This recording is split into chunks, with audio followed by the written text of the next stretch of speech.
And we're live. Well, cheers. Thanks for Yes. coming. No, thank Jesse you. Stone. Thank you for having me. Appreciate it very much. Yeah. And I appreciate the whiskey, of course. Anytime. Nice and anytime. So you are a mortgage broker. Yeah, I feel like that description is loosely thrown out there. So I like to consider myself as like the money man, right? I'm a broker. I try to find the best possible product for my clients. Can I have some money? If you can qualify for that money, no problem at all.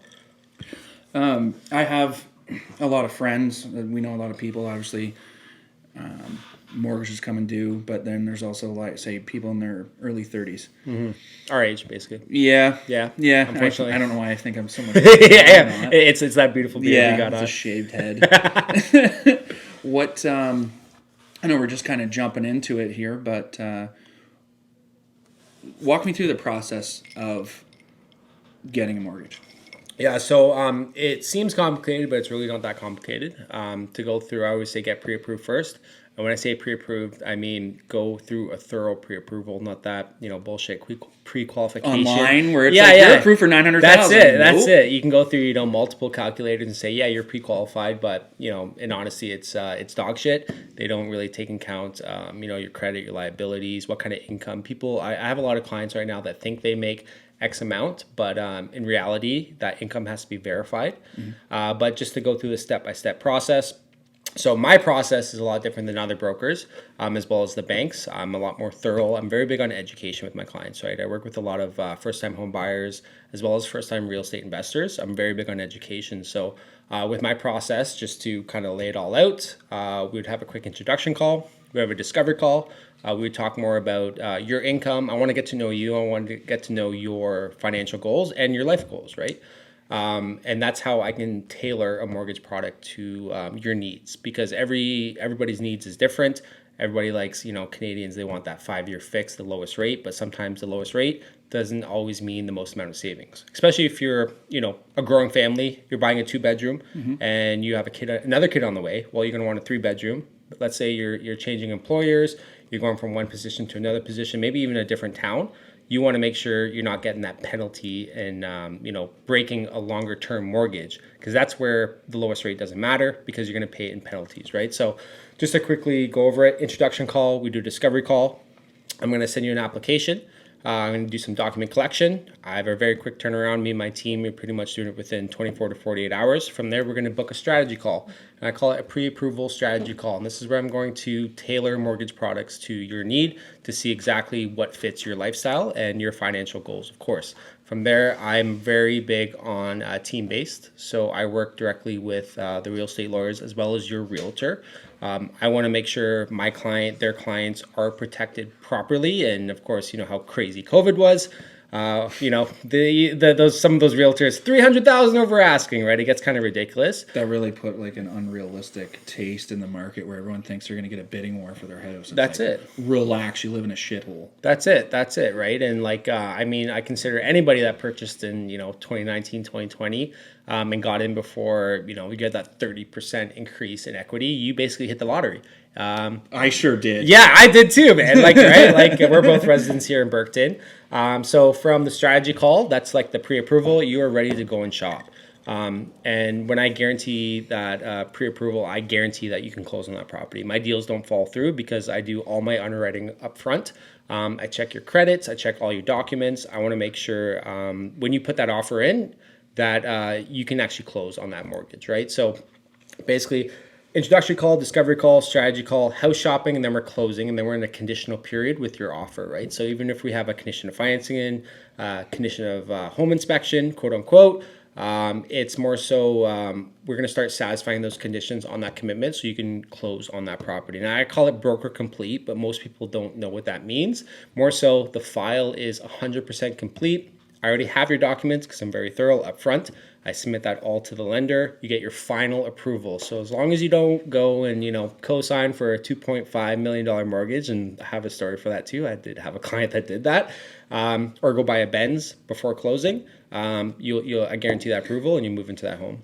Okay, so it's like let's backtrack a little bit for sure. anybody watching. It's like everything you said there. It's like, you know what, I would really want to move out of my rental property or my rental. I want to move out of mom and dad's place. Yeah. I got $20,000. What can I do with that? So, the minimum down payment. So let's say if you have 20,000, and of course you have to consider closing costs, right? So if you are a first-time home buyer, there's first-time home buyer benefits, such as That was axed.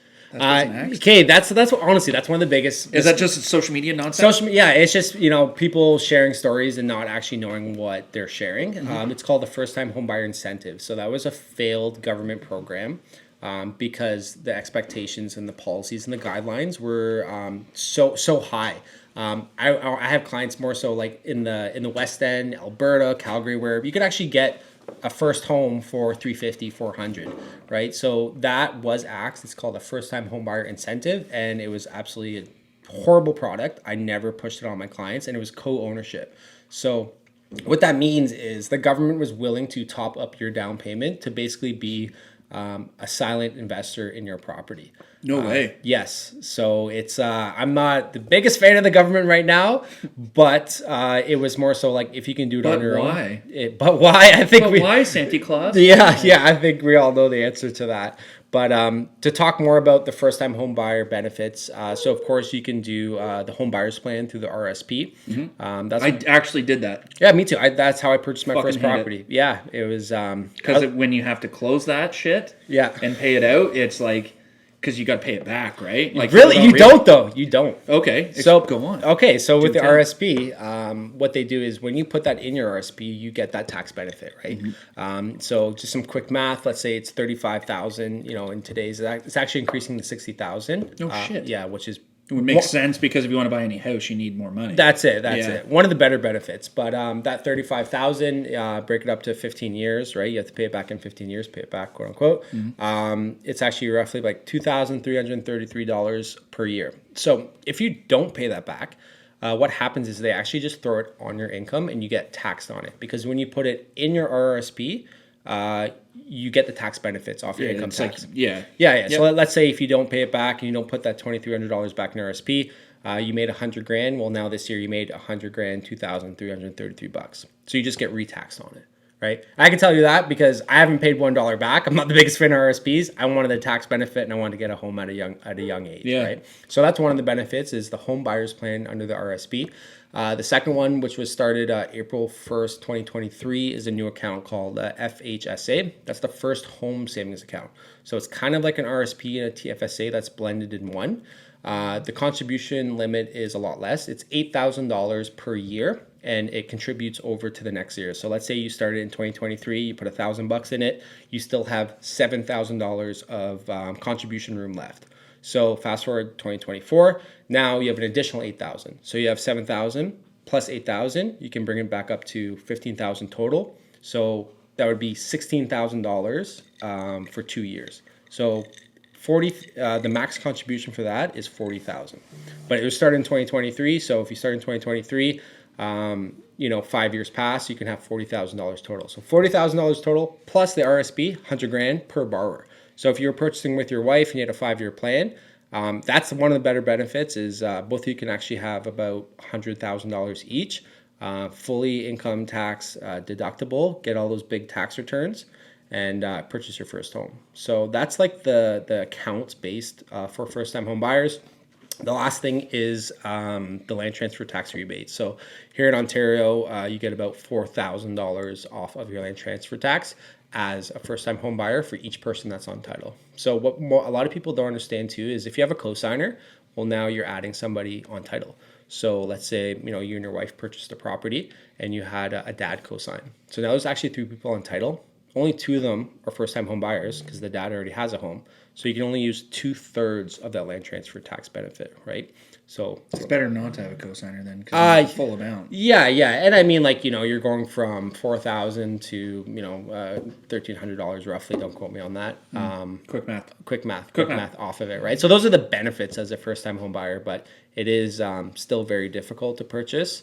A lot of my first-time home buyer clients, it's like you have the bank of mom and dad, you got co-signers there, and it's like I come to these conversations and it's like, yes, you can afford 1.2 mil because your dad has some great money, but it's all about affordability. They're not paying the bills, right? I've had one that is pretty sweet. I wish my dad was like that too, and my mom, but it's like you still have to afford it, and all the other costs as well, right? You have property tax, home insurance. I feel like nobody even thinks of that. It's like the overhead, like the mortgage is the least of it. It's Yeah. like if you want to get down like instantly into politics, the fucking price of groceries. Yeah, I yeah. eat like a mule. Mm-hmm. You know what I mean? Like, Oh, we had a 20 cents increase, like overnight here. On fuel? Yeah, insane. Yeah. Good thing I work from home. I can tell you that. oh fuck. I mean, like, I don't want to go too hard on politics. I've been commented on. You're like, man, you guys get into politics really quick. Yeah, like, yeah, they yeah. It gets me so fired up because I'm like, everyone works so fucking hard, and the government, it's like a mob. They take a cut. Yep. And I'm like, you don't. The return on investment for what the government takes. Gotta stop doing that. It shakes those mics. Yeah, no worries. Return on investment for what the government does is fucking bullshit. Yeah, it's like I remember when that capital gains thing came out. And we can talk more about that, but I posted a meme there with like what's his name, Habula or whatever, doing the money thing, and like I had so many great conversations with a lot of people in my industry.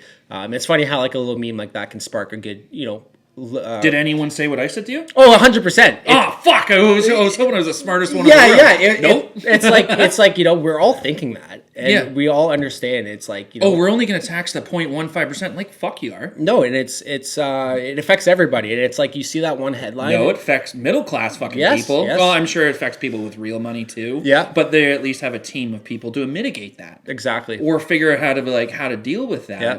And I don't. It's like the saying, right? Like the more money you make, the more money they take, and that type of income, they have those tax. I'm not saying tax evasion because that's not right.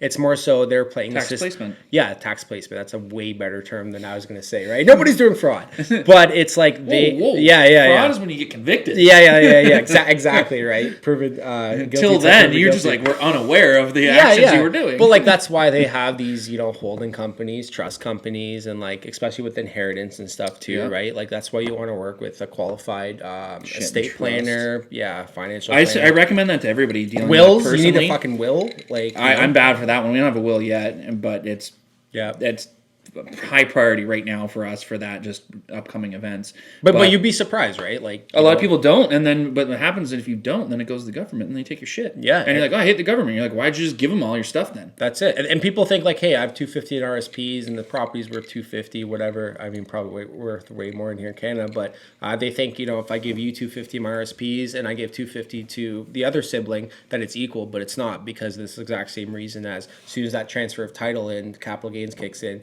the inheritance kicks in, and it's a lot more than the person getting RSPs. So if you were to give $250 to two of your kids, the one that you're giving the RSPs to is walking away laughing, and the one that's taking the property is actually going to be paying for the taxes for the whole inheritance, right? So always work with a qualified financial planner, get a will, and do some estate planning. I highly recommend it, right? Yep. And talk to your parents, like make that uncomfortable conversation. Oh, my mom talks to me, man. She's like, does she? She's like, this is my password. I have. I'm like, I don't want to talk about your death, Mom, but she is.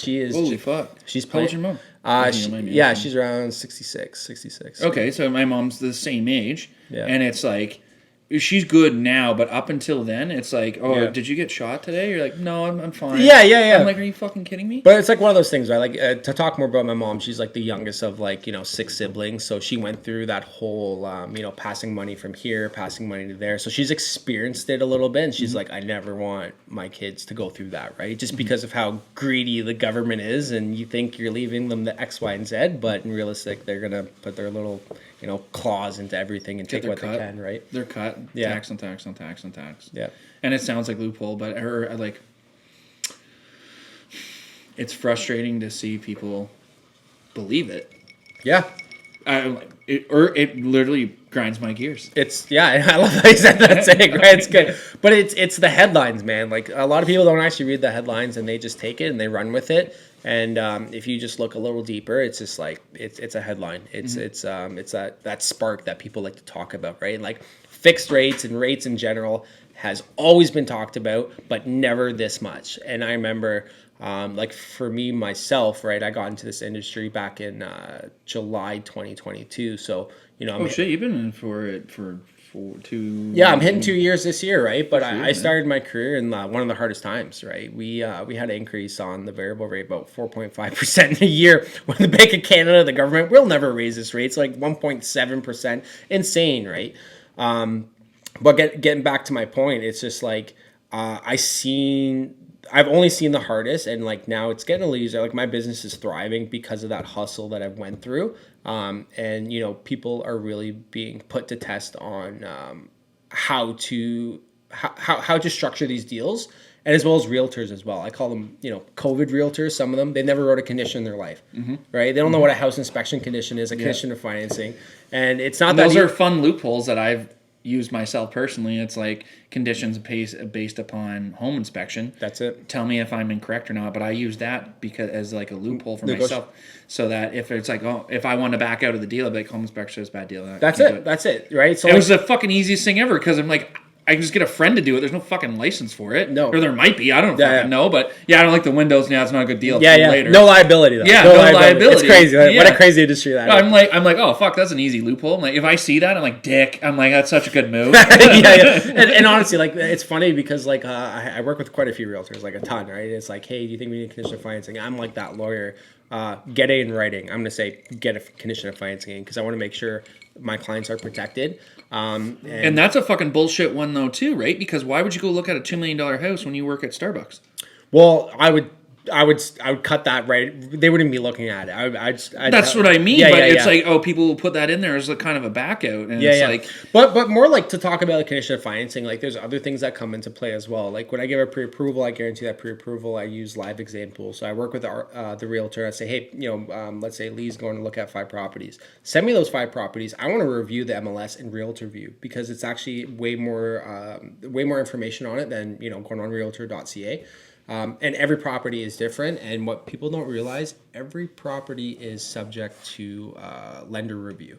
And what that means is they look it up. They want to, right? Every property has to be marketable. So was there a grow up there? Was it a meth lab? Right? Maybe hopefully they left some stuff around. yeah. Hey, I'd probably be ripping down all that drywall, right? There's some cash somewhere. But like the condition of financing protects them to make sure that the lender has time to review it. Just so if anything does come up, let's say they overbid, like that $150,000 over asking, that their appraisal comes back at a marketable price because lenders only lend on lesser of the two. So they only lend on the appraised value or the purchase price, whatever is less. So if you purchase for $850 and the appraisal comes back at $800, there's a $50,000 difference. And if you went in firm, you are obligated to close on that property, and you better find $50,000. So or you don't get it, or you're gonna lose your deposit. You can get sued, and that's not my expertise. That's up to the lawyers, right?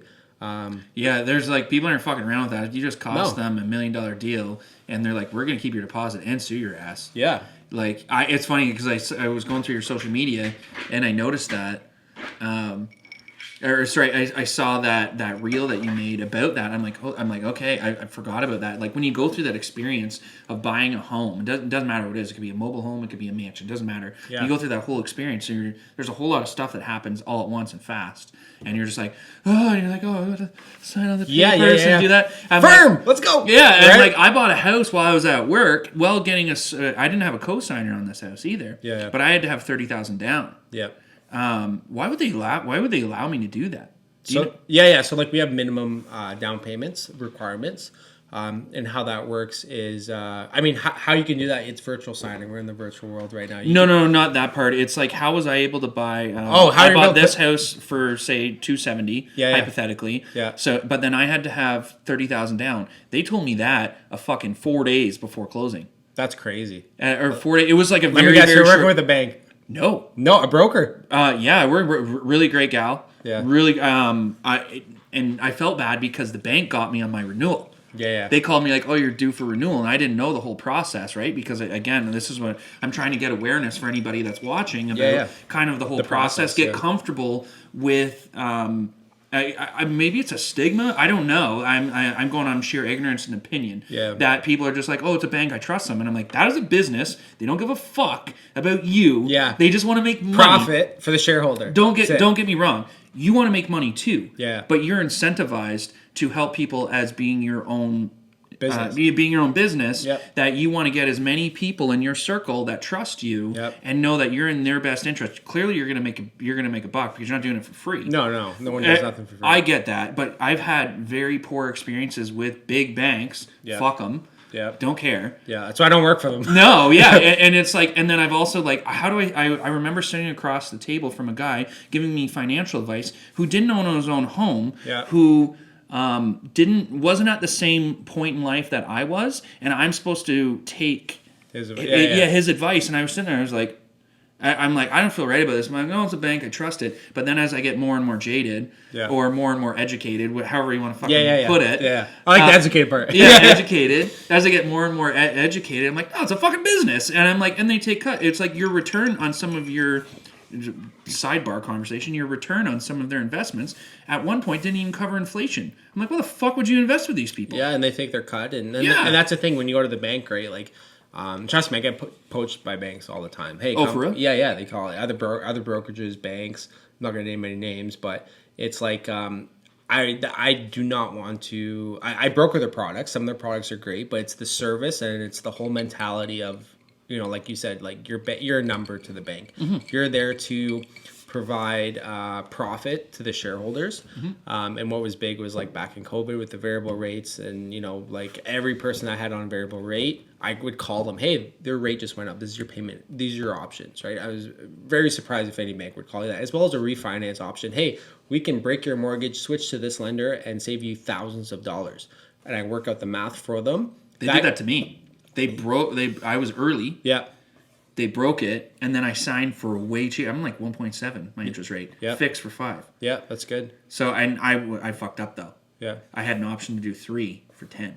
Yeah. Or 3.5 for 10, which I would have taken that. I mean, it's hindsight. It's hindsight, right? So, like, I want to say you're one of the... I was skeptic. I was I'm I'm like, this is the lowest it's ever been. This is where I lost trust in the bank. Yeah. Because I also stupidly got sold on a step mortgage. Yes. So that to do a renovation. But then trying to do a renovation during COVID, quadruple the cost to do a $150,000 renovation turned into $4 really quick. And I was like, fuck that noise. But then that's on variable. Yeah. And then I got out of that as fast as possible. I did like minor things, right? Gutters, windows, stuff like that. But the interest rate started climbing. And I was like, and I asked 3 people in the financial industry, very successful, very smart. I'm like, do you project this interest going up at all? And they're like, no. They're like, no, I can't. And they're like, yeah, I don't think the government even knew that it was going to go up that quick, right? And I do want to comment too. You're one of the lucky few, because I know a lot of people, like, even with renewal offers, like, your bank does not offer you a very enticing renewal offer on the first. They want you to work for it. So, really? Yeah. So I could have got better. You probably, if you went to a broker or even back to the bank and like 1.5, 1.2. No. I'm saying, on your renewal, like there was probably a little bit better, but your bank will never offer you the best rate, because like if there's a saying in our industry, it's like, do I sell the client to the lender, or do I rent it to the lender? Because like I'm bringing you this, I'm bringing you, the service, the value to make sure it's stress free. This is a nice rate. When your renewal comes up, you have to ask yourself, where am I going to be in the next 3 years, in the next 5 years? Do I want to do a renovation? Do I need a HELOC or a step product or a flex line, right? Versus just take the offer. And a lot of people don't understand.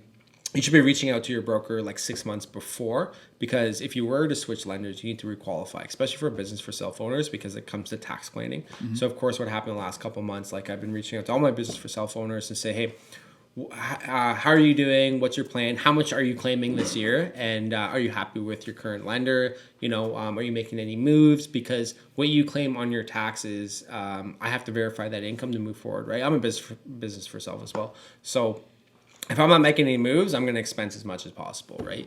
And that's... I've got 0 expenses. Yeah. Well, I mean, hey, with this podcast, you got a business that you got some expenses, right? Yeah, but it's like I have to show some sort of revenue. Yeah. Right? Or you can show loss for X amount of years. Yeah, and yeah, then you yeah. got to fold it or whatever. But I mean, like, I have nothing but losses. Yeah, but that's good because if you have like a T4 income from your employer, it reduces that income as well. I'm no CPA, but I understand how the system works. We'll talk after. Yeah, we'll talk. But like, it's like, hey, that's why you're business for self, right? Like, you want to expense and like I work with a lot of business for self, and they'll say, hey, the accountant will be like, you got to spend 30 grand or the government's taking 50. It's like, what are you gonna do? I'm gonna go buy a new truck, right? And that's just how it goes. So, see, that's the part that like, I wish I learned more about taxes when I was younger. they don't teach you this shit in school. No, there's a reason why. It's smart. It's like Because they want to make their profit. we're the shareholders' money. Profit. Well, not even that, but it's like just as like an economy in a country, anyways. They need. If everyone didn't have a mortgage and everyone didn't have bills and everyone was good, you'd be too free. Yeah, you'd be too free. But then you get into that whole basic income. Yes. Where everyone gets paid a bit. Like you saw that during COVID, it won't fucking work. No. Because everyone will just buy stupid shit and not do anything, won't be productive at all. They need productive ants to keep the colony going. That's it. And it's like the more people, they don't want people realizing that. You don't want to be educated that. That's why there's separation in the education systems. That's their separation in everything because they need the cogs of the wheel to keep going. Yeah, honestly, I wish I went to like a private school just to see the difference. I wish I went like halfway through, I went to a Catholic school there in All Saints to just see the difference between, that's another story. But like grade 9, 10, and then go to a private school because I guarantee you these private schools, they're learning a lot more than we have ever learned. And more so, financial aspect of it. I remember careers and civics. It was a half course in grade 10, half course for careers, and a half course for civics. And we watched fucking Lord of the Flies in it. Yeah. Smash somebody with a fucking rock. Yeah, that's what I got out of it. Yeah, you think that would be like a course that you would take every single year, right? Like that's your financial well-being and where you're going to be in your life, what you want to do. But no, we'll take science, we'll take religion, we'll take phys ed, and it's just like this should be forefront in our education system, right? So I actually have done like careers presentations with high schools and stuff, where I kind of build out the presentation as how important credit is, because I do have first time home buyers and it's crazy how it is in Canada, like. It's important as your SIN number, right? Like your credit score is very important, and honestly, you could fuck that up in one cell phone bill. Yeah.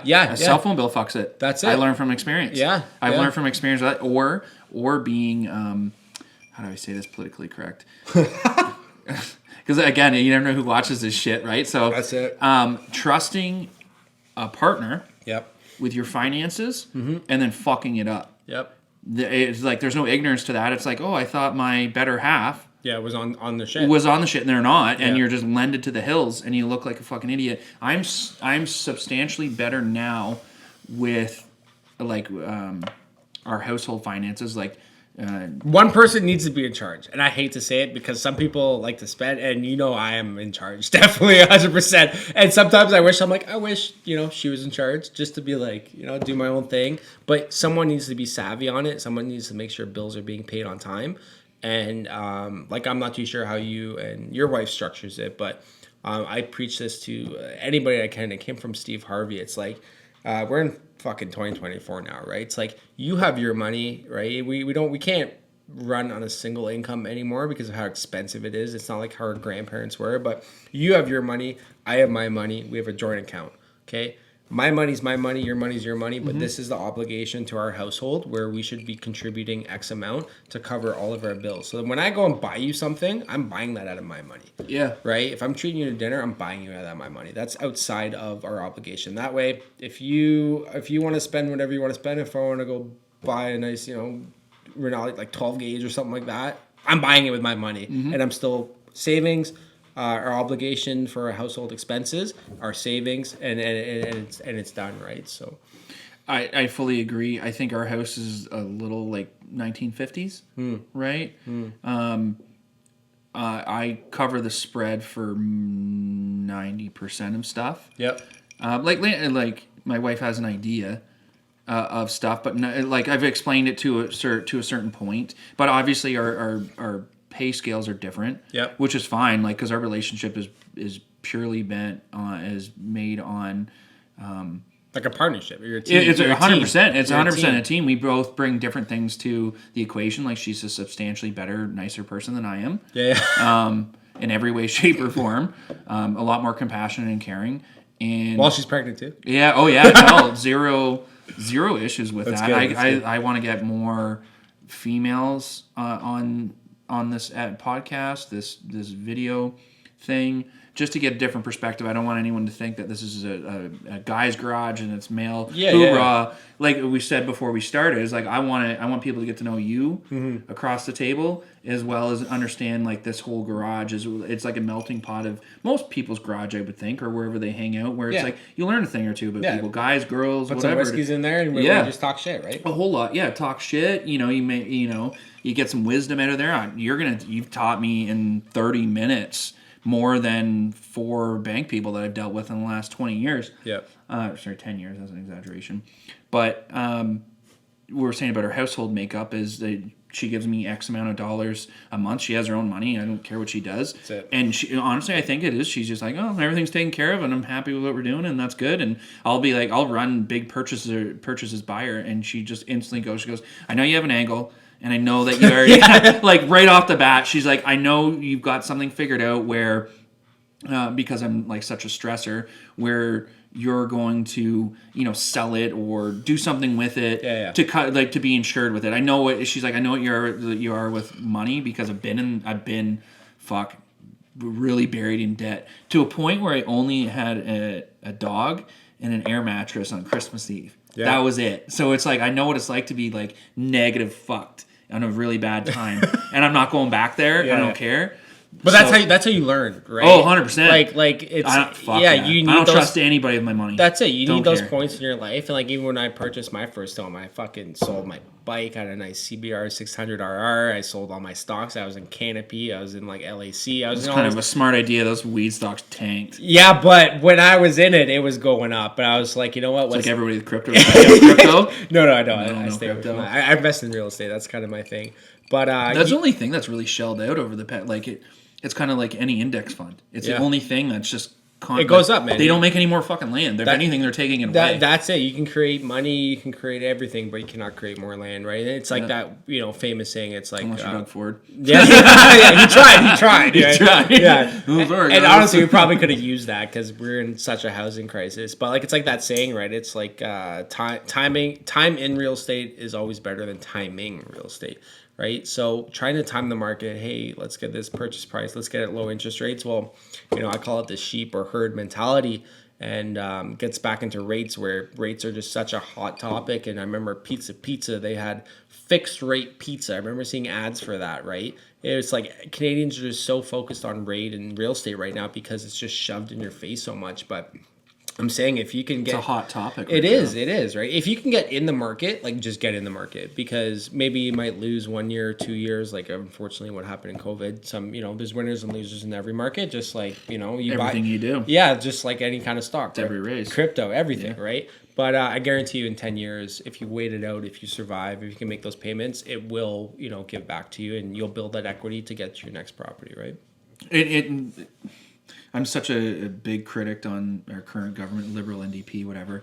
I only heard... that, the coalition, right? Liberal and NDP. Yeah, Liberal and NDP. They're the only reason why we're so fucked right now. So everyone votes NDP. It's like you're just as big as the problem. Yep. But I will say, it's like I kind of heard a snippet. I didn't deep dive into it, but I said this before it came out, and I was curious if you know anything about this, but they brought up a program for the strawberry box housing. Something about that I heard where it was like what they did in wartime, and I had the suggestion if you go near Oshawa, you go anywhere near any industrial, anywhere that worked during wartime. Copy-paste homes? Yeah, but it makes sense. It's like you don't need a 900,000. When I say you don't need, this is my opinion again. It's like I personally don't think coming from living in a small home right now that you don't need a monstrosity 3-story whatever for fucking 2 people. Yeah. I'm like I would be more than happy having a third of an acre with a little garage and Bigger, 1,200 big garage, square foot. big Yeah. garage. Yeah. You can build it bigger. You got to get in first. Bigger, yeah. 1,200 square foot home where you have all your needs. I would be open concept. Everyone wants that little log cabin in Montana on the hills. And I think I think it's our generation because we've been fucked. To be honest, like we've went through millennials, like we went through a lot, right? Like COVID and house pricing and interest rates and inflation, and it's not as easy as global pandemic. Yeah. Right. But it's like that's it. But it's like it's not as easy as our grandparents had it. You cannot have a single family income anymore where you're making 80 grand and still going to Cuba every fucking year. Yeah. Right. And it's so unfortunate. Or your dream is to spend half of your year in Florida because you worked at the General Motors plant. Yep. And on your $32 an hour that you made plus your overtime, because that came through a lot, that you had a cottage and you had cars and your kids were going to college, all that stuff. And I get times change. Mm-hmm. And it's like you're saying that our grandparents had it easier. In certain aspects, no, based upon technology. But based upon what their dollar wage. I'm talking financials. Yeah, financial. Yeah. I'm just clarifying because when anyone starts talking shit, like, what are you talking about? We have fucking. Hey, you had an encyclopedia back then, right? Yeah. It's just we have a supercomputer. I say to people now, collect encyclopedias. Yeah. Because those are print that they're going to delete in the future because all of our stuff is on hard drive. It's all digital. Solar flare, we're done. Fucking gone. But it's like the fucking Bible stuck around forever because it was in print. Yep. But it's like encyclopedias. You're like, whoa, like that fucking changed really quick. Yeah. And I'm you can't change an encyclopedia. It's printed. But it just no one wants to carry on books. Bookshelf. Like there's a bookshelf. Like fuck is a DVD shelf anymore. You know what I mean? You're like, nah, I got a hard drive. I guarantee half of these viewers don't know what. Like I still don't trust cloud-based services. Fuck cloud-based. They're smart.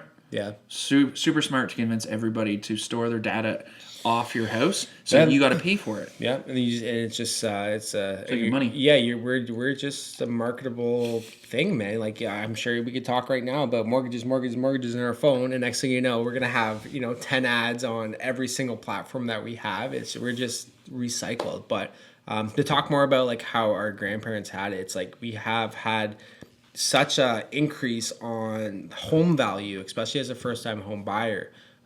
The employment wage just hasn't increased, right? Like even for union workers right now, like they have to fight for that cost of living, and 7% or 9% or whatever it is over 3 years. Inflation's crazy, right? So, but as soon as you increase all that, the price, like you thought the carbon tax nonsense, the save the planet fucking fee that we all have to pay, is going to be huge. It's like you increase union wage, increase any wage. Everything just gets increased. Our dollar it's not $1, it's 80 cents. Yeah. And next year it's going to be 79 and like it's just, and they just print more. It's really funny is like noticing for people, if you just stop taking our money, we'll fucking spend it. Don't worry. You'll get it back really quick. Yeah. It will be a lot more innovative. Like there is no need to take that money, you're going to spend it better for me. Mm-hmm. I want to go back to the private school thing because I do know shit about private schools. Oh, you do? I do, yeah. Yeah, I'm interested about that. But it's like you're taking that much money from people and they're complaining about the wage gap and the house and stuff. Don't take half of our shit. And they're like, well, it's not half your shit. I'm like, well, you add up everything that the government takes a cut on. It's worse than the mob. I'd rather deal with the fucking Italian mafia than this shit. At least you get your money right away. And you know how much you got to pay. At least you get some protection, unlike leaving my fucking car keys at the front door for some asshole to fucking steal it. Yeah, you saw that? That's so good. Oh my God, that's the dumbest thing I've ever seen. And then Florida, they're promoting. They're like, no, shoot them. Yeah, shoot them dead. We don't want to deal with them. I saw that too. I'm like, I would love to immigrate there in a heartbeat. Texas and Florida is my bread and butter. Yeah. I just don't like heat. Unfortunately, we have equal force here in Canada, right? So you ever heard of the equal force rule? No. So like, you're a gun owner, I'm a gun owner, but it's one of those things that's just like, you cannot actually protect your family and your property unless there's equal force. So there's like, if you just Google, equal force or, gun owner gets sued or goes to jail, like, unless they're coming at you where your life is endangered, where they actually feel that you needed to use that type of force, that aggressive force to protect your family, they have to have a gun too. They have to shoot at you too. So they could have a bat, they could have a knife. I remember I read that one. So it's like raw. So it's like they have to fist, knife, gun. Yeah. Knife, gun. You're like, damn it, you got a gun and I only have a knife. Shit. Yeah. But you're going to jail. Yeah. So it's like I remember reading that one news article. It was like a robber comes into somebody's home, goes through the attic, through the ceiling, breaks through the fucking ceiling, hits the ground, and sues the homeowner, even though he is liar. Yeah, even though he is breaking into the home. And yeah, it's crazy. Canada's just too nice. We're way too nice here. Too nice. It just sounds like we're in a. I don't want to go on that big of a rant. It sounds like we're in a makeup. We're soft. I'm soft? No. We're soft. Like I'm not soft. Canada's soft. Canada's soft, right? I wouldn't say that. It's just like the people who are in charge are just like fucking horse shit. Yeah, I wouldn't say Canadians are hard. Like I know a lot of hard people. Oh, for sure. That are just literally stopped by their they've just calculated jail time. Yeah. And they're just like, fuck, that's really not worth it. Yeah. They're just putting barriers there, and you're limiting your people to. I'm like, why would you? But it's support, why would right? you be proud as a prime minister to say you can't defend yourself with a gun? Yeah. You know how big of a piece of shit you are? Yeah. To say that it's like if my family's in danger, I'm like, you've got armed security. Oh, by the way, he has a $2.5 million security team per month that follows him. I sent that to people. I broke that down. He had some pizza party nonsense.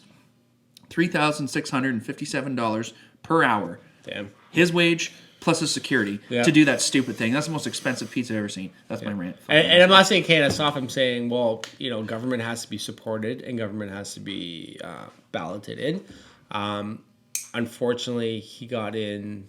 Kind of controversial, but he got in because weed. Because his last name. Yeah, but even that, and then the weed thing. It's like, oh, let's legalize weed. Yeah, and then let's have unlimited internet and wonder why everyone's fucking paranoid. Yeah, that's it. Yeah, everyone's a conspiracy theorist. Like you gave them access to information and narcotics and heighten their creativity. Of course, they're gonna think you're fucked. Yeah. And blackface, everything that they stand against, he's done.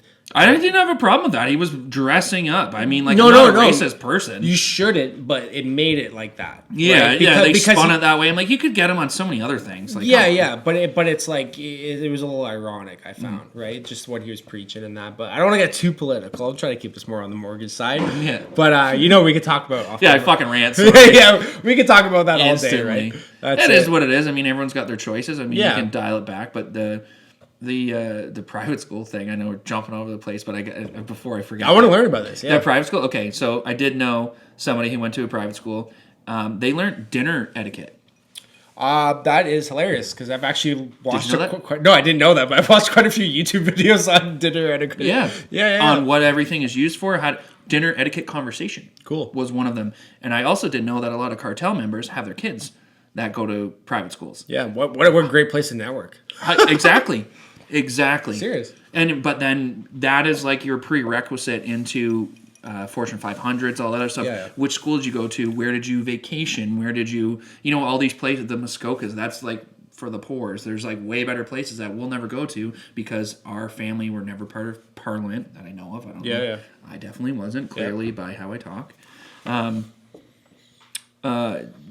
They just set you up. It's like the preschool for setting you up for your future. Yep. Even if you're fucking dumb. But I mean, the person I did know that went there was wicked smart. Yeah. Wicked smart. And I think you're just learning the tricks of the trade, quote unquote. Not saying we want to be affiliated with any mafia or anything along those lines. I don't know. It'd be kind of cool. Yeah, me personally.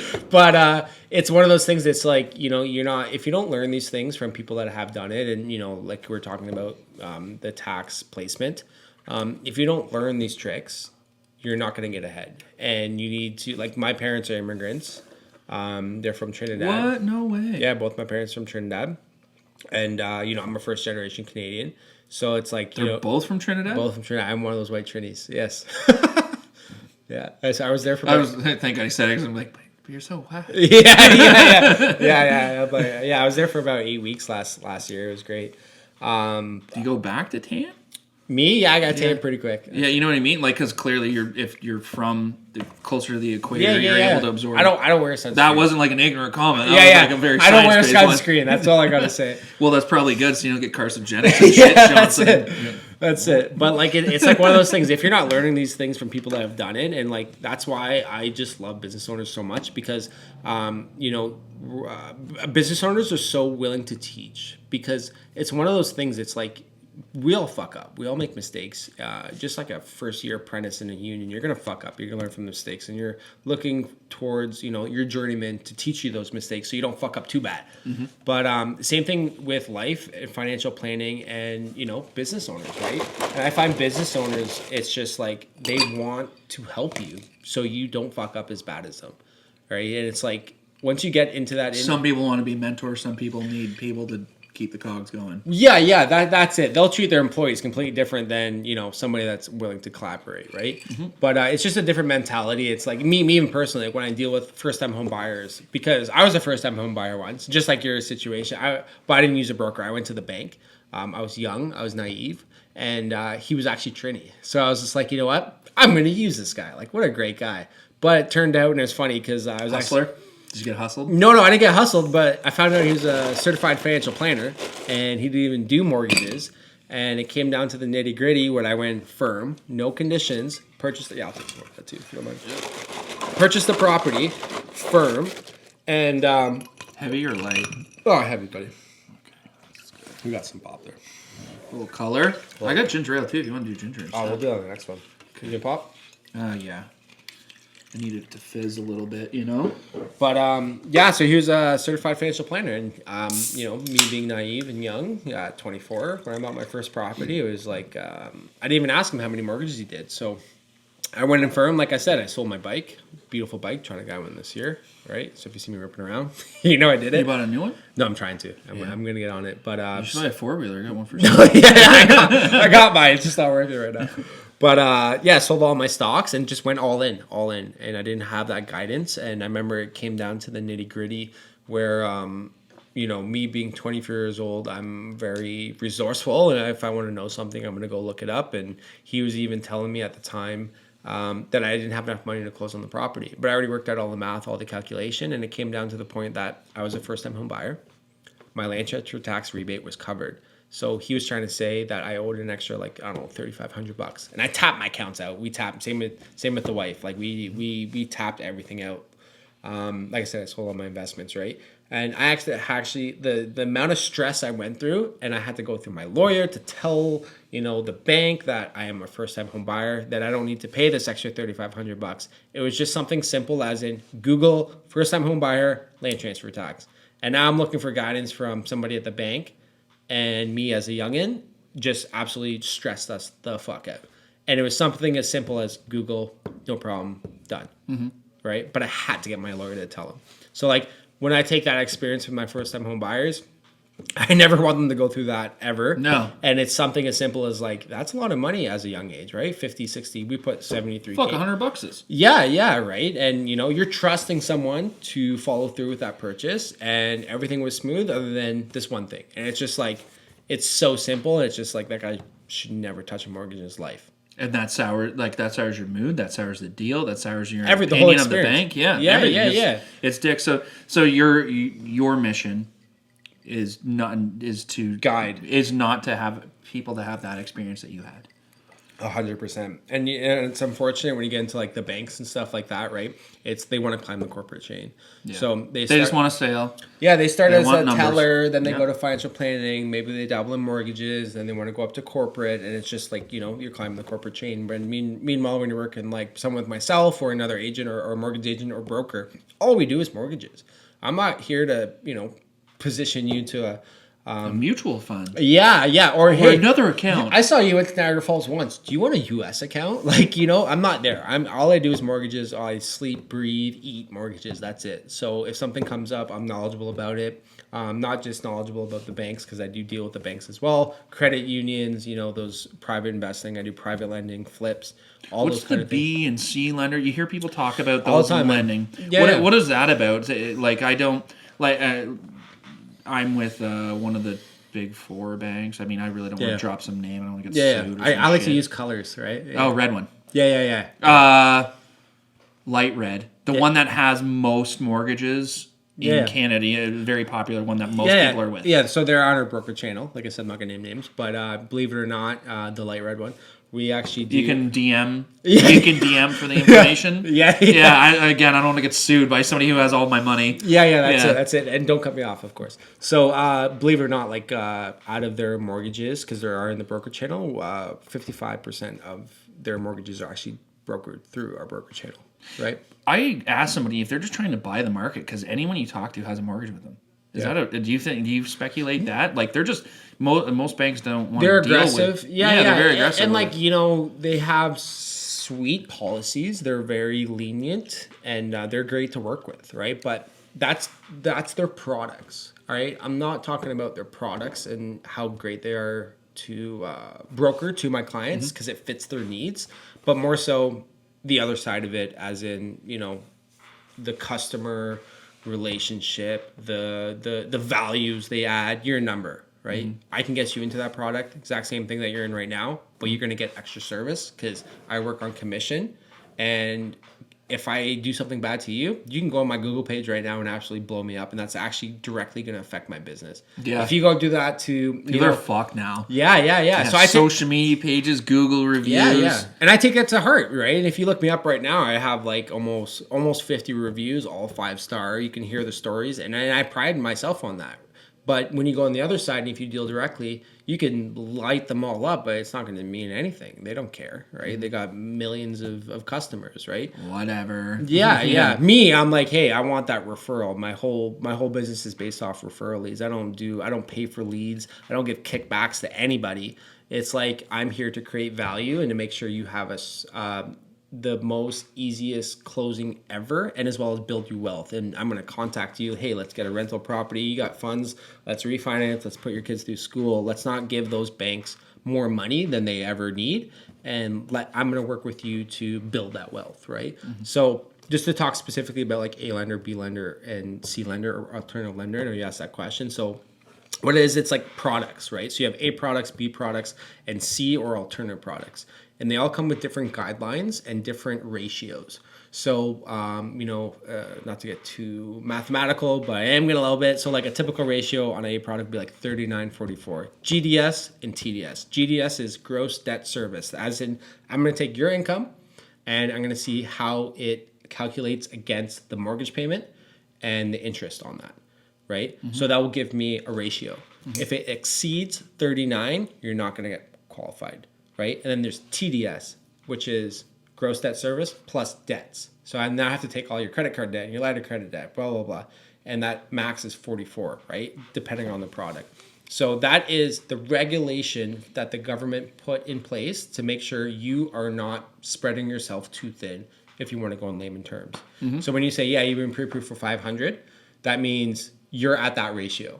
You've been approved for 600. Well, you make more money than the other example, so you're at that ratio. But you could make more money, but be only approved at 300 because you got too much debt to your ratio. Correct. Debt to income ratio. That's TDS. So TDS, right? There's two numbers, 39, 44. TDS would be plus your debts. So you have to fit within both of those guidelines. 39 for GDS, 44 for TDS. So that's the A side typically. B side. And plus other policies, right? You have to have verified income. Business owners, you need to prove your T1 generals, NOAs to make sure you have no taxes. Maybe you have to have a certain amount of credit, right? Typically on the insured side, 600 to 650. On the B side now, B products, those ratios are extended. I have lenders that go, 55 to 60, where let's say you made 100K and, on the A side, you can get approved for a 450 mortgage plus your down payment, right? On the B side, that 450 could add up to about 600 because the ratios are extended. Also, let's say you have bad credit. Let's say, your Bell Mobility bill that you forgot about when you were a young kid, and it just absolutely destroyed your credit. Yep. And now your credit is below 650, below 600. Let's say it's at 580. I have lenders that will offer you a mortgage to get you approved for that, but it should only be used temporarily. So these B products come in as a temporary solution. So you got short term. Yeah, some do 1, 2, 3 years, some do variable, some do 5 years, but it comes with a fee. Because they are taking a bigger risk on you because you don't fit that A product, right? It's a solution, a temporary solution. And that's how B products work. And B products are great products, especially first-time home buyers that want to get into the market. That's it. If you have the money but you don't have the income and you can afford it, right? Let's say you have a side hustle, or let's say you have a side job that I can't verify that income because you've only been there for 6 months, but I know you're making an extra $500 per month. Yeah. Right? I am comfortable presenting this product to you, right? Because I can't verify that income to get your approval on the A side, but on the B side, they will do that. Higher risk, higher interest rate, and fees. Then you go to the C side, right? C products or alternative lending, which is private lending. And that's where loan sharking. Yeah, exactly. That's where the fees get up there. But there's uses for that as well, right? That's when you see like these dilapidated properties that maybe were previous grow-ups. Maybe there's a power of sale. The previous owner started a huge renovation. And it's just absolutely gutted. Asbestos, whatever, but you have funds and you want to take that property, do some renovations, and flip it or live in it. No lenders on the A and B are going to touch that. Private lenders will. Yeah, because they want to have there's like a risk ratio too that they have that they want to stay under. For them, it's like if you have the money, they will do it, but you're paying for it. Very high interest rates. Broker fee because they don't pay me commission. I have to charge a fee.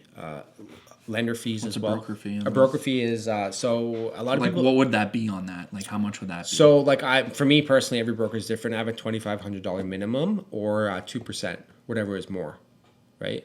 So it's a good segue to how I get paid. How do brokers get paid? How do I make money? That was like a question that I wanted to ask, but it's always like I don't one mind. of those. I tell all my clients. It's like one of those like gray areas because no, it's like it shouldn't be. It shouldn't be. I'm trying to change that stigma because a lot of people don't understand that. And like I have discovery calls with clients all the time, and I'm like, do you understand how I get paid in this whole process? Because you said that you get commission, so it'd be based upon how much you sell, which they always say, like, not they always, like, the handful I fucking talk to are like, oh, I get a commission based on the sales. I didn't make any money. They don't explain it. I didn't make any money off this deal. And I'm like, I feel like that. And, like, you wouldn't do shit for me for free. No shit. I don't know one you. does nothing for free, right? Yeah, no, there's an incentive there somewhere. Yeah. So, like, if anybody reaches out to me, I'm gonna tell you exactly how I get paid on every deal. I break down every single cost, including my fees. So you're going with transparency is what you're trying to say. Yeah. Oh, 100%. 100%. Because I wish our government would be like that. Yeah, right. But there's people out there that do bait and switch. Oh, you've been approved. Guess what? You're not. You owe me 3%. It's like, fuck you. Like, you're a piece of shit.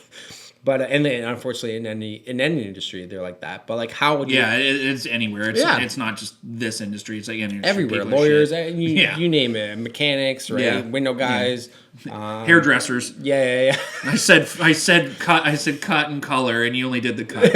Yeah. Yeah. So like, how do I get paid, right? So I get paid. I'm 100% commission. I work with my clients, right? I don't work with any independent bank. I'm not biased. That's why I have access to so many banks, and I want to make sure that product fits the client, right? So, like I said, how do I get paid? I get paid 100% commission. That's how I make my money. And I get paid a specific amount of percentage on the mortgage amount, plus what term you choose on the A side. On the B side, my commission gets cut down quite a bit. So typically, depending on the client and the size of the mortgage and just the overall application, because I don't want to get too nitty gritty, I do charge a small fee, about 0.5%, right? 0.50, half of a percent. On the alternative side, is that competitive? Is that what everyone else does, or is that just a you thing? That's me. Some people charge 1%. Some people don't charge, but they kind of cut down their service and their value. Everybody gets the same deal. That comes to me because I'm very transparent. And even though, I'm working 3-4 times as hard on this, I want to make sure that I need to eat. I have a mortgage to pay, right? So like that's what? No way. That's right. I just renewed too. I just renewed. But it's a variable, actually. Can you recommend anybody? Or? Yeah. I gotta. But it's like one of those things, right? It's like you have a lot of businesses that they don't show up unless they have a minimum, right? A minimum mobilization. So I'm the same thing. If they have overhead though, it's like I have overhead too. I have a team, right? I have I have team members, and I want to make sure that my resources and my priority for my clients are put in the right position where, you give me a commitment, I'm going to give you a commitment. We're doing this podcast right now. If you call me, we're going to go for a break. I'm going to call you back. Right. So if you give me that commitment, I'm willing to give you the commitment. And I want to make sure my team and my resources. Business. Yeah. Right. Then we go to the C side or alternative or private. They don't pay me shit. What? Nothing. So I have to charge a broker fee, right? That doesn't seem like smart business for them because they're loan sharking. And it's like the bank is smart. They're like, oh, tell me if I'm wrong on this whole equation you just told me. Yeah. Banks want you to bring them safe investments. Correct. Perfect. Safe. I like that word. Safe. Yeah. Less risk. Yeah, less risk because all they want to do is ensure that they get their money for what they shell out. And marketable properties. Yes. They want to make sure that if you default, they want to make sure you can sell it. And now the C people, the private people, don't want to pay you shit for bringing you people that are desperate because it's high risk to them. Yeah. But generally, there's probably some clause in there that you default. This is where I wanted to segue into kind of vendor takebacks. Do you know much about that? Yeah, vendor takebacks. A little different. So like what you're talking about is like a power sale. As in you don't pay your mortgage, we're going to take it. Yeah, yes. Yeah, power but sale. Private. So that's how I believe that my parents bought our farm off of our grandparents. So it was market value, all that shit. Yep. I had a client just bought a power sale probably about 3 weeks ago up in Sudbury. But where someone lends you money or holds the mortgage. And you can't pay the mortgage. And if you don't pay the mortgage, then they own your house. Yeah. Like one payment. Yeah. So like typically there's some discretion there, and with these private mortgages, They're not that aggressive. They're not. It depends. So like for me, myself as a broker, you have to think about it. I am essentially the middleman. Like I said at the start of this, podcast, like I'm the money man. I'm in that middle to make sure everybody is protected. And there's some brokers out there that unfortunately aren't like that. But I want to make sure my investors are protected as well as my clients are protected. So if we're getting a private mortgage, why are we getting a private mortgage? What's the proper strategy to get out of that private mortgage? What's the exit strategy? It's very important, right? Why would you use it? Why do you think someone would jump into a private mortgage? Because they don't meet the ratio that you described earlier to get it from a big bank. Correct. Or the property is not marketable, or their income cannot be verified, or they just don't want to go through the fucking banks and they don't want to do any of your policies because it's a totally different set of guidelines, right? Yeah, that's good. I never looked at that perspective at all. They don't care about your income. All they care about is how much money you have and what the property is worth, because then we get into loan to value. They only go up to a certain amount of loan to value. What is a loan to value, right? Quickly break it down. Let's say we appraise a property, it's worth $1 million. You have a $200,000 mortgage. So the loan to value is 80%, right? You own 80%, but 20% is owned to the bank. Okay? So $1 million property, you have a $200,000 mortgage, you own 80% of that property. That $200,000 is what you owe. Mm-hmm. Okay? So private mortgages, first mortgages normally go up to 80%. Second mortgages normally go up to 65%. So let me break it down. $1 million property, appraised, ready to go. You owe $200,000 to a bank, okay? You technically own 80% of that property. A private lender will go up to 80%, okay? So they own the 80%. No. So they will lend you that. So if it's $1 million property, you only owe $200K, they will lend you $600K to get up to that 80% loan to value, right? And that is a safe, quote unquote, investment for the investor because that goes into markets, right, up and down. Let's say it drops. Is it really going to drop 20% within that 1 year? Because typically terms on the private side is only a year, right? So that's protection, full appraisal. They do their due diligence. But as an investor, that's safe, right? Worst case scenario, power sale. They sell your property. Unless the market drops 20% in that 1 year, you're going to get all your money back. You got to pay off that first mortgage, the $200,000 to the bank. And then you got to pay me that $600,000 because I'm only going up to 80%. Let's say it does sell for $1 million, you still get $200,000, right? And like a lot of people don't think, right? Like a lot of people don't want to go through the whole bank process. A lot of people want to do flips, saying I'm going to get a private mortgage on this property. I only need it for 6 months. Here's my money. All my money is like I'm a business owner. I don't claim shit. I want this property, I'm going to reinvest into it, and then I'm going to sell it. It's going to be worth more than what that initial fee is. My fee, lender fee, higher interest rates, and I'm still going to make money. Another thing could be verified income. I got a story for you too. Or let's say the deal goes to shit. Like I said, you go and get a Mercedes-Benz, 2 weeks before closing, or you co-sign for a $2.5 million mortgage because your church pressured you that's a real story, by the way. So I might as well segue right into it. I had a client. You want to do a pee break before you go? Yeah, let's go. I can talk break? about it for 5-10 minutes. Perfect. Cool. And we're back. Okay, so you left off. Yeah. So the last time we left before our break there, I was going to tell you about $2.5 million. Basically, a purchaser that went through Wild deal. a very bad situation. And honestly, this is something like I try to my best to educate the clients just to make sure they're protected, right? But unfortunately, I can tell you XYZ, and it's up to you. I can only guide you so far. You can only handhold so much. That's it. So I shouldn't say handhold, but yeah, like it was a crazy deal, man. And like I don't want to get too much into the horrible realtor that put these clients. And I came in, I want to say last minute, but I got looped in and referred from a realtor that said, "Hey, you need to help." So I obviously you could smell the bad deal since you walked in the room. Oh yeah, and it was crazy, but yeah, horrible realtor put them in a bad predicament. Sold their house firm without having a pre-approval. Nothing to back up that they can actually purchase another property, and no sale condition, and which was very important. But anyways, not to talk about that and that realtor, it was more so the decision that the clients made, right? So I remember I pulled their credit and I saw like something in the public records. I was like, "Hey, what is this?" And they're like, "Oh, it's a mortgage for a church." So I looked more into it. And I'm like, "Oh, like you have a mortgage under you as a cosigner, right? Because when you get into these like nonprofits, they need like 10 guarantors.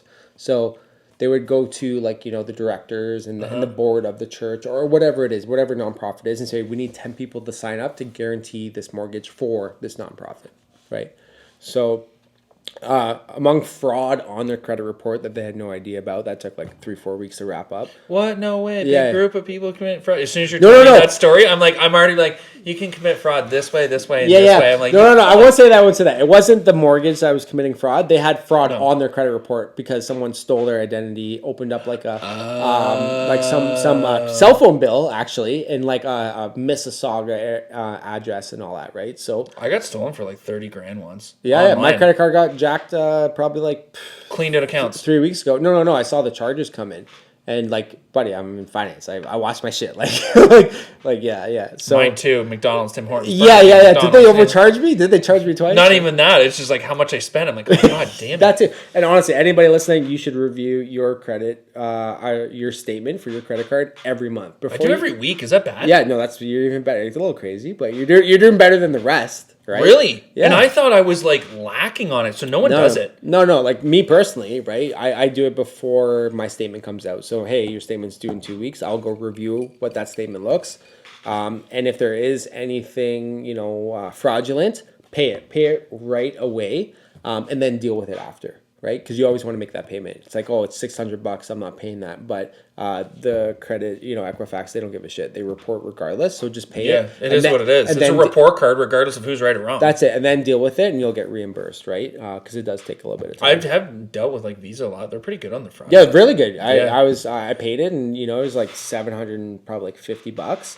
And I got my money back in like 4 or 5 business days, right? But just pay it because if you try to combat it and not payment, well, now you have a missed payment on your credit NSF. report. Yeah. No, not NSF. That's when it comes out of your account. But now you just have a missed payment on your credit card. Oh, gotcha. But okay, so to talk about the client story. So I'm sorry. Like I said, it's fine. So there was fraud, and then they purchased a property firm out of the budget that I approved for, and it was actually a condo townhouse. So a condo townhouse, you'll actually have like condo maintenance fees that has to be incorporated, right? Yeah. It's like 800 to 1,500 depending on where you are. Yeah, and that's really high, but more so like 400 to like 900 depending on the condo board and amenities. That's what I meant. Right? If you're in the high end ones, it's Millionaire Row, you can be like 15 to 2. Yeah, exactly. Normally lower property tax, higher condo fees for condos, condo townhouses. But they didn't tell me that they were going for a detached, pressured by the realtor a little bit, went in firm with condo fees. So it just blew the ratios out of it. So I'm like, okay, we have to go to a B lender, right? We talked about what a B lender is. And then we had everything ready approved. Everything was good. And we were talking about the mortgage that they co-signed for. So I was like, obviously before we submitted, I was like, when is the renewal coming up? And they're like, oh, on this date. And believe it or not, it was 2 weeks before we were closing on the property. perfect. I'm like, you guys just literally, I'm not a big believer in religion, but I was like, you guys just got a miracle because you went on this property firm, you sold your property firm, and before you had any pre-approval in place, and you have a $2.5 million mortgage co-signed under your name as a guarantor. And then it turns out the maturity date was 2 weeks before the closing. So all I said was, do not sign that renewal. That is all you have to do. Everything is going forward, no problem at all, right? I got the fraud wiped off. I qualified them with the B lender. We're going to do a 3-year temporary B lending product. Flip them over to the A side after that. But all they had to do was not co-sign again on their renewal. That was coming up 2 weeks prior to the closing. So we're coming up to like a week before the closing. And like I said, I'm always here to work with the team, as in the realtor. Not in that sense because he was an asshole and did not put his clients first, but more so the real estate lawyer. So I contact the real estate lawyer. Hey, everything's going well, everything's good. Literally a day or two after that, they call me and they're like, hey, there's a $2.5 million mortgage on, they pull up title and they look deep, right? So there's a $2.5 million mortgage. I remember this like specifically. I was like, no, it's fine. They didn't renew. They didn't sign. They're like, no. This is as of like last week. I'm like, what do you mean? They were actually pressured by the nonprofit to sign that mortgage. So they re-signed a $2.5 million mortgage roughly 2 weeks prior to closing. So in that aspect, you're obviously going to ask me what happens, right? What do you do? We're supposed to close in a week, and now I have a $2.5 million mortgage payment plus property tax on that property to debt service within those ratios we were talking about, the GDS and TDS. Even though we're on the extended side with the B side, way out of ratios. Who the hell can afford that? Especially when you're buying a $650,000, $700,000 home. So that is when a private lender would come in place, right? They were a little older, right? We were planning everything out for the retirement, so they had some funds, and unfortunately, because of the decisions they made, they had to now go to private lending. So that's where the fees came in.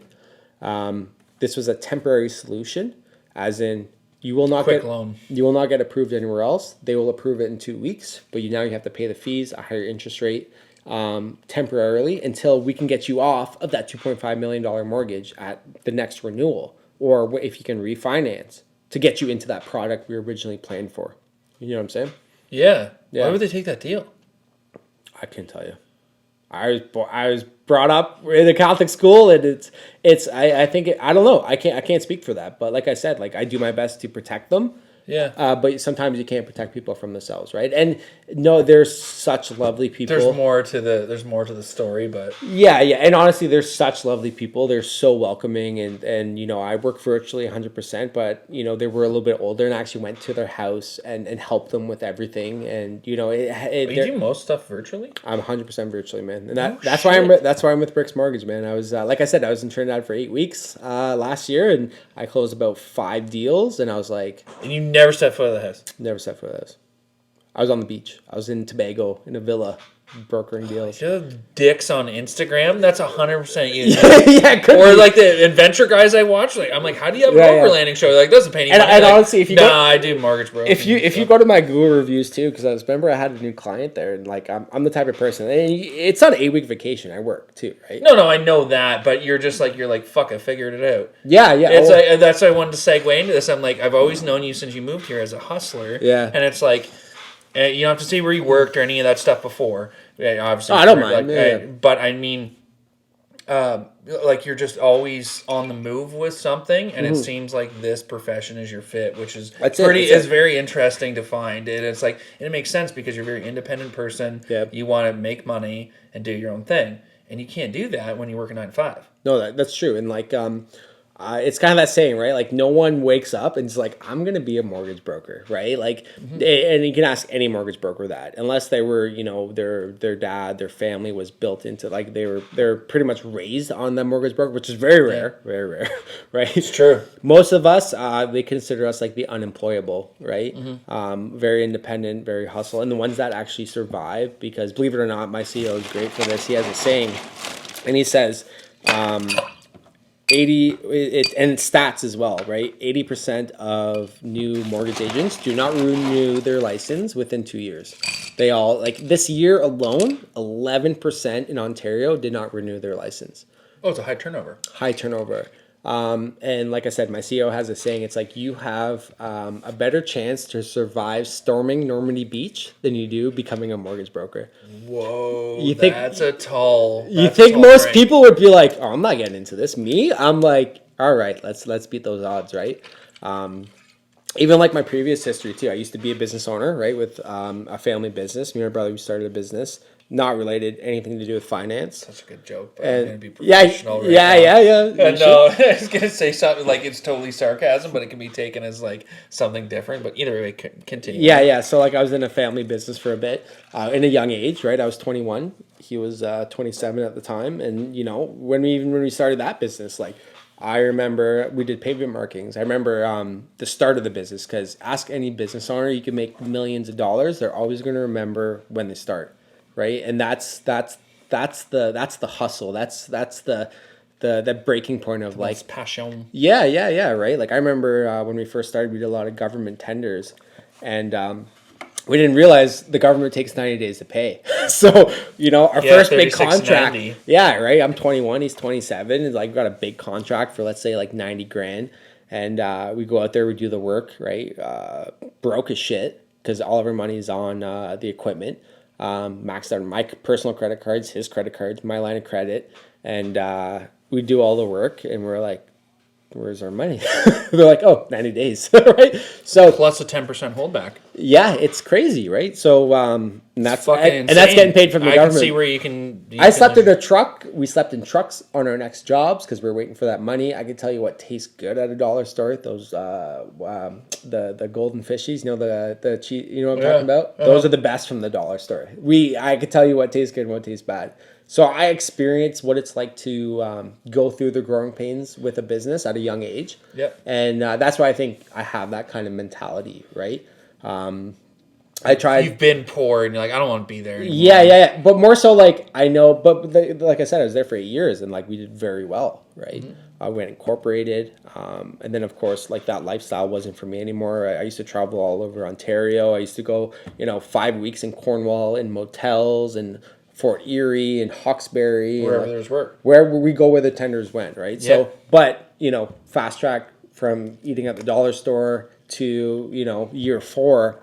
I was 24, 25. We're getting, spoiling. We're going on trips. I got my own truck. We have crews. It's like the expansion of the business, right? But every business owner knows you have to go through that at the beginning.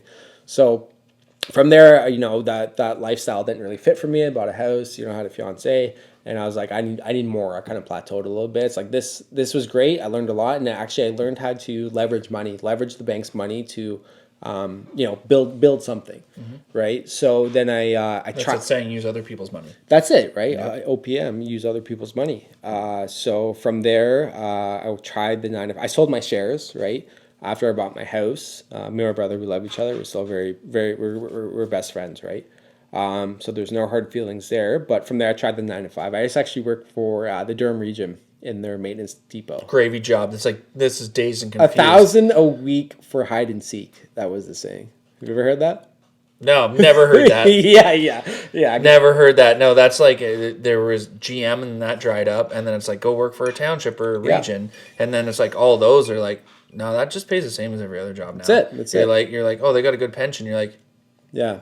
And it's not even that, like it's good money. I called it the golden handcuffs, and that was like the saying around there as well. And then like I preached to that. And they pay you just enough so you're comfortable. And there was my colleagues back then were very smart. Like there's some very smart guys there that could do way better. Not saying that they're not doing better, but they're just like they liked what they were doing. They're just comfortable. Yeah, and that's what it is, right? And the mentality was, another 24 years, I'm retiring. It was depressing to me because I had that hustle mentality. I just wanted more and more and more. And even back then, I got hired in 6 months with no tickets. It's like people used to think. Who did you know? I remember 100%. That's the first thing I thought. Yeah. And, like there's a lot of nepetism there too, right? 100%. Well, a lot of business they are, but I think it's like phasing out because everyone's like, no, fuck, I'll do something else. Yeah. And I remember there was like someone, not gonna name names, but like with the same last name as me as a supervisor that retired maybe 5-6 years ago. the same last name, Stone. And they always think you're fucking with you. And they're like, oh, they're just are like, you no, related? no. Are you related to him? Like, oh, I remember my superintendent asked me, are you related to him? Like, they thought that's how I got that job. It's like Neil Diamond with me. Everyone's like, are you related to Neil Diamond? I'm like, yeah. I gotta say, we got some pretty good last names. Stone and Diamond. Yeah. Like, come on. Yeah. But anything we name our kids is gonna sound like a stripper.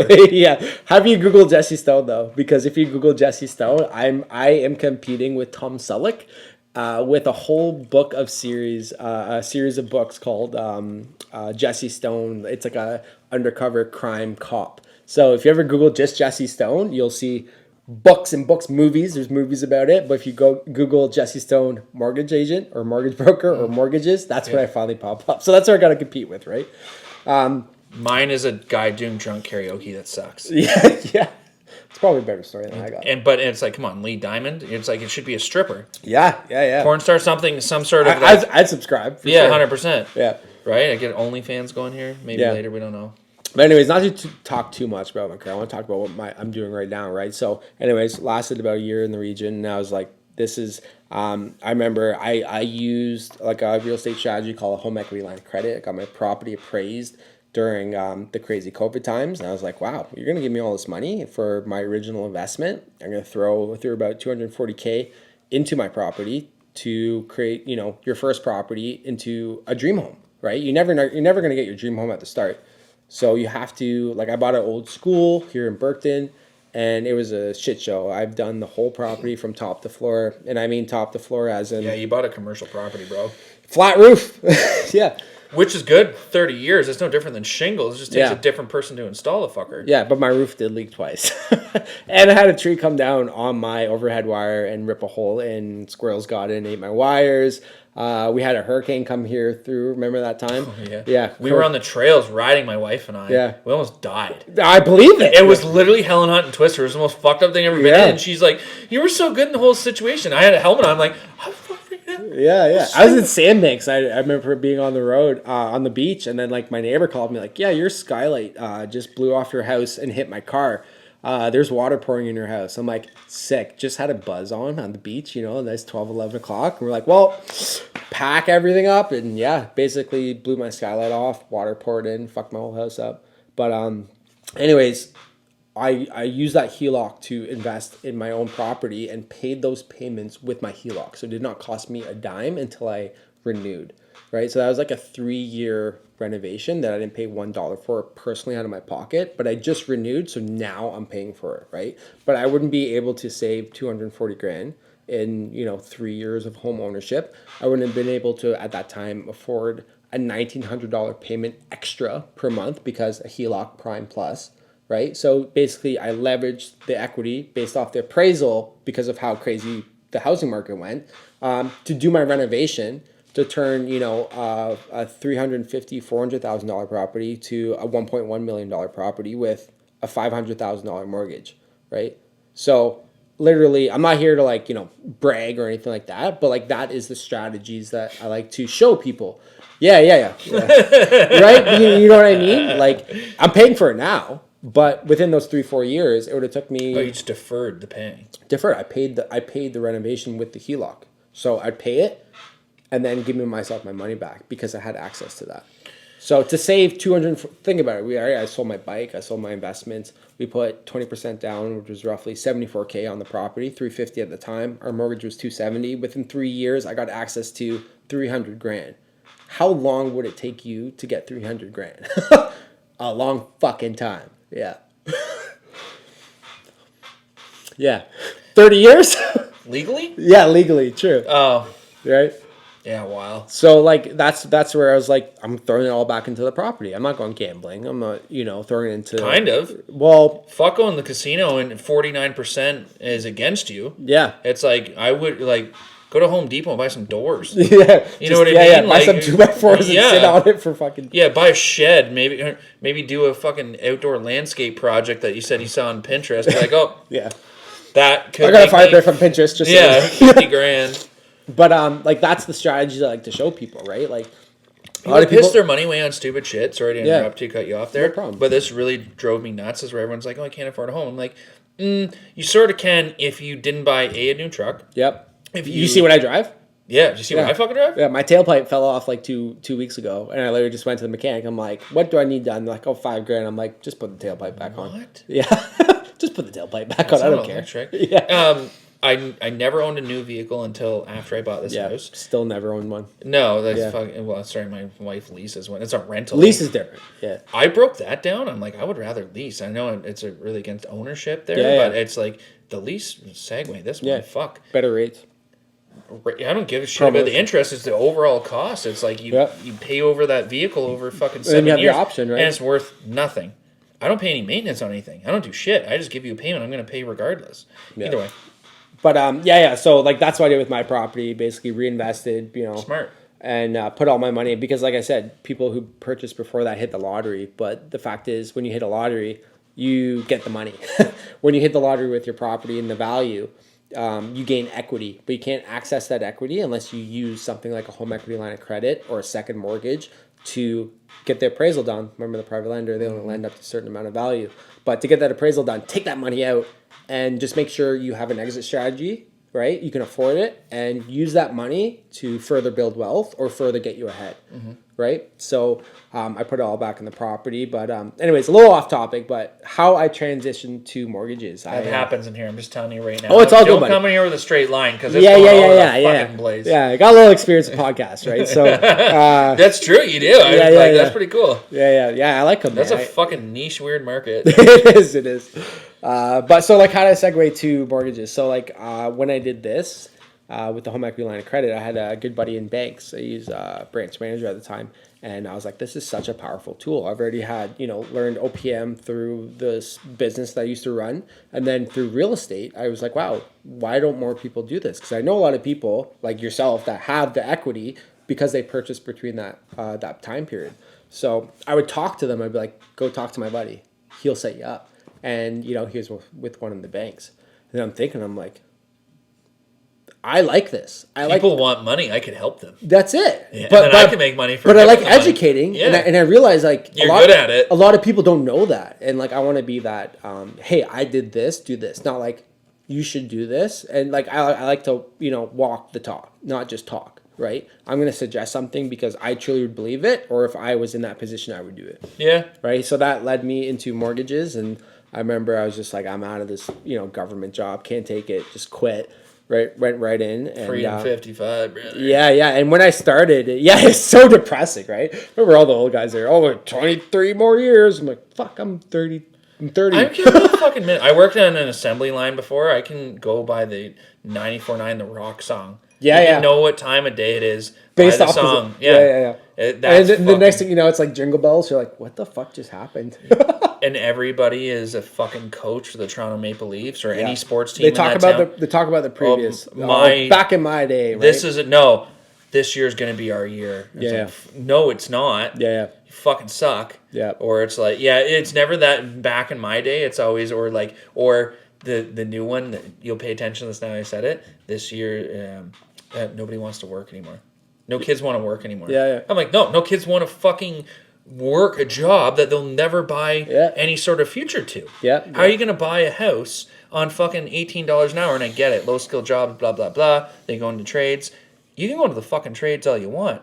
You're still being in the same predicament of not having enough money because you just got out of a basement or you just got out of your parents' house and you're like, oh, everything's expensive as fuck now.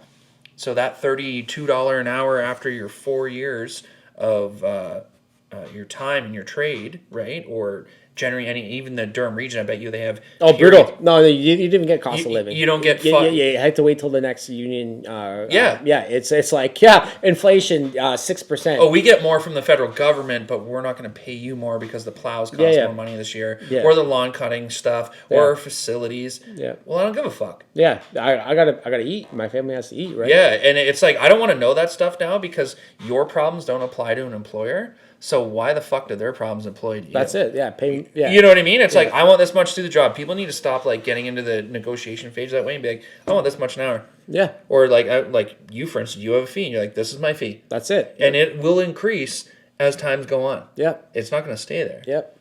That's it. And then honestly, that's like one of the problems with small businesses right now, right? Because you have those mentalities, but they're struggling. But we're not making it, but Yeah, yeah. But like, that's why I wanted to get into brokering, right? It's just You want to help people. I want to help people, and I don't want them to get fucked because a lot of people will fuck you. Like, to be honest, That's like, true. Yeah. Like, I don't know how on like you know me, I'm a Yeah. very transparent person, and Yeah. I feel like that's why I've been able to excel in my business so fast.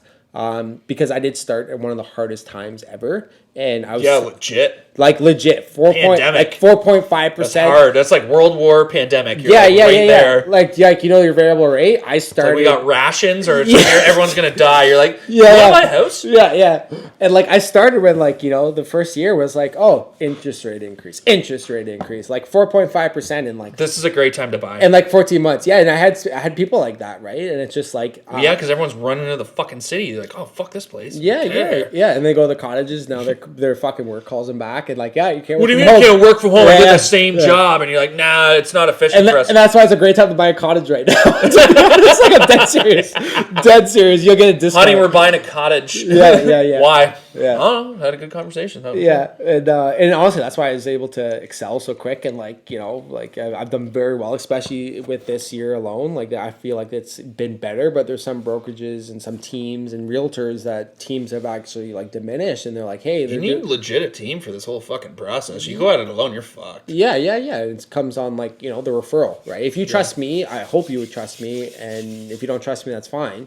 But it's like, I'm going to put you in the best position I feel possible, because the people I recommend and who they recommend are all on the same page, right? It's like it's a team. So if they say, hey, this is my home inspector, I trust that they're going to recommend a good home inspector. That's better than the 50 other home inspectors because they went through all that. And they'd be like, don't use him, don't use him, don't use him. Build a Home Depot shed before. Yeah.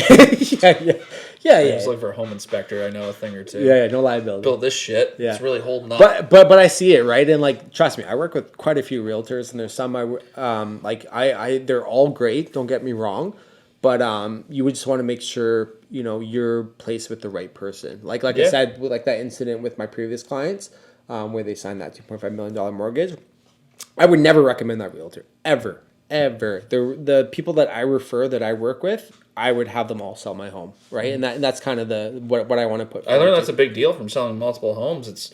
I've had not arguments, but like pushback. It's like, I want this. They're not as aggressive as you are. Yeah. And it's like, but I want more money. And they're like, no, it's like this. Yeah. It got more money. And it's not talking ill will of anybody, but I just want to emphasize I agree with what you're saying. Yeah. That's a big deal. And stop using your family's fucking friends. Yeah. That do not, I'm sorry, but Yeah. it's your mom or your aunt or your uncle. Yeah. It's like, we gotta use them. Yeah. And it's like, They're not going to give you that fucking appraisal of a 50K if it comes back in short, right? Yeah. Are they going to lend you that 50K if they put you in a bad position? Probably not. No. Right? And it's funny. and everyone does that. And I'm like, are you fucking it's mental? Crazy. It's crazy. It's not a painter. No. And even then, they No can fuck offense that. to anybody who paints, but I'm just like, I use a drywall mutter, right? Yeah. Because like they can be good and they can be messy as shit. That's true. Like, I'd say that's it's somebody who does body work on your car. It's a fucking art. Yeah, it is. I do have an appreciation for it. If you're not in line with them, and it's like my mentality now because of my age. Yeah. I'm just personally, I'm like, I'm an aggressive person that can take risks because I can afford to. If you're a little bit older, you're not going to. Yeah. But it's like, I'm like, I don't want somebody who wants to fuck around. Get to the point. Yeah. And do what I'm like. I'm paying you like as an agent. Yeah. You're getting commission off of whatever you're doing. Yeah.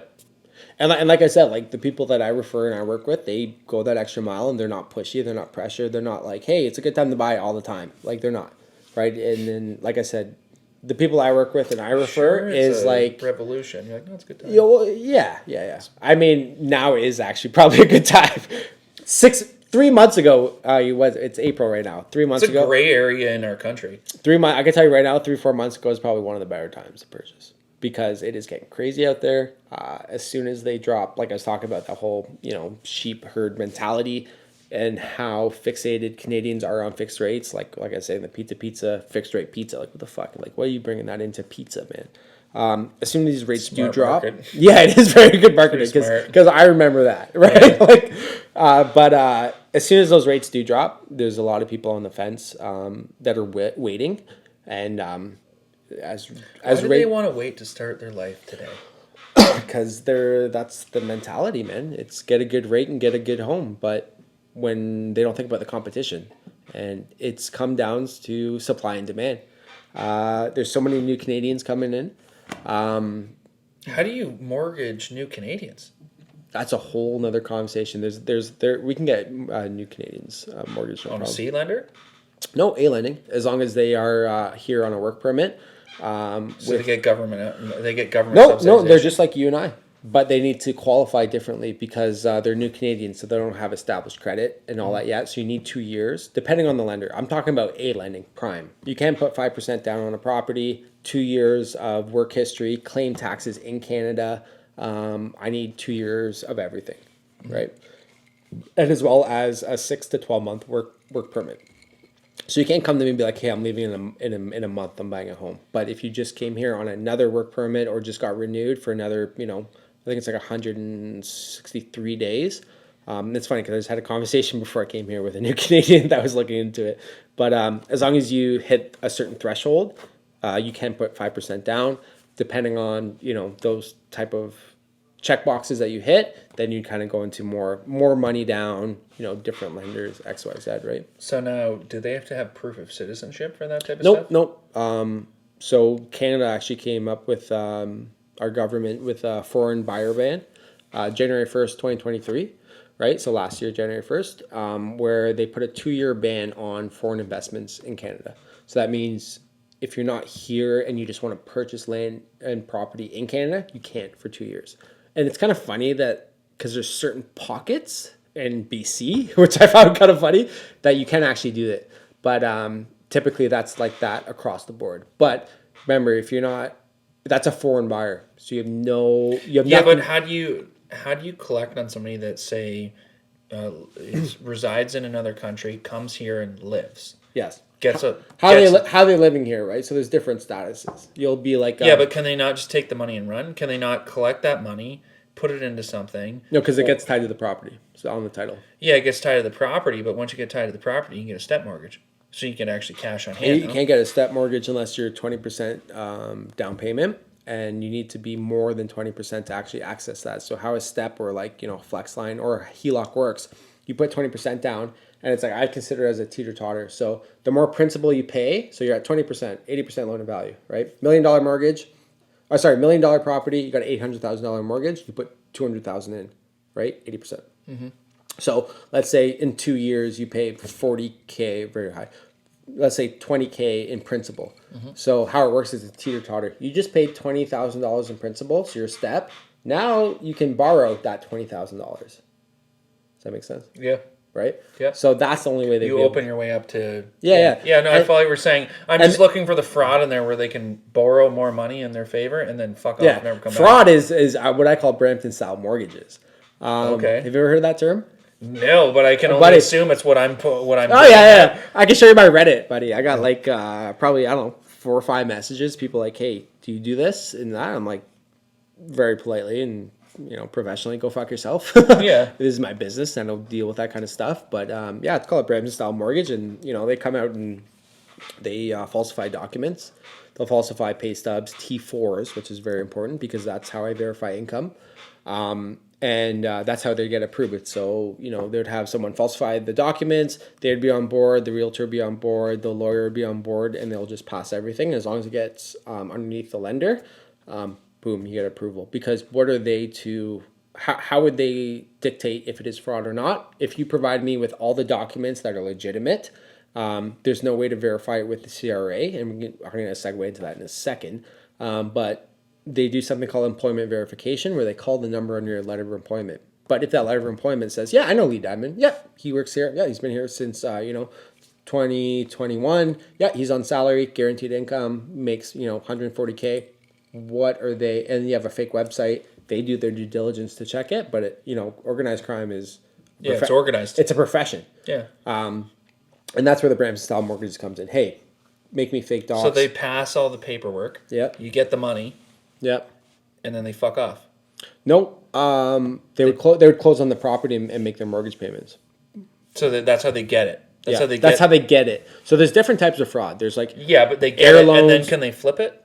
Yeah, they can sell it too and clean all their money. So let's say that. So I do something called down payment summary under the Anti-Money Laundering Act, where I have to prove all funds used within that purchase, right? So typically it's 90-day summary for every deposit. So if you're buying a home, and I prep my clients too, like if you're going home and you're like, hey, I got 30K cash, and I'm putting it on a property, well, like where did that come from?